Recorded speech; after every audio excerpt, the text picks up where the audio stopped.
حفصہ نام رکھنا کیسا ہے اور اس کا کیا معنی ہے؟ حفصہ یہ حفصن کی مؤنث ہے، تو حفصن کا معنی ہے شیر کا بچہ، تو حفصہ کا معنی ہوگا شیر کی بچی۔ حفصہ آپ صلی اللہ علیہ وسلم کی زوجہ محترمہ اور حرم محترم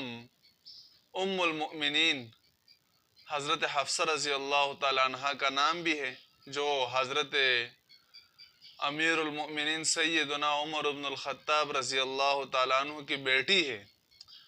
اور حضرت عمر رضی اللہ تعالیٰ عنہ کی شجاعت اور بہادری تو بہت ہی مشہور ہے، تو یہ نام بھی ان کا بڑا مناسب نام ہے، شیر کی بچی ہے واقعی۔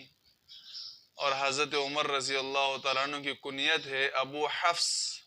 حفص کا معنی شیر کا بچہ، ابو حفص شیر کا باپ، تو حفصہ کا معنی ہے شیر کی بچی، اور آپ صلی اللہ علیہ وسلم کی زوجہ محترمہ، آپ صلی اللہ علیہ وسلم کی بیوی کا نام بھی ہے، ہماری ماں ہے ام المؤمنین، تو ان کی نسبت سے یہ نام رکھنا باعث خیر ہے، باعث برکت ہے، اور اچھا نام ہے، یہ رکھنا چاہیے بچیوں کے لیے، خوبصورت نام ہے، معنی بھی اس کا اچھا ہے، اور یہ نام بابرکت نام ہے۔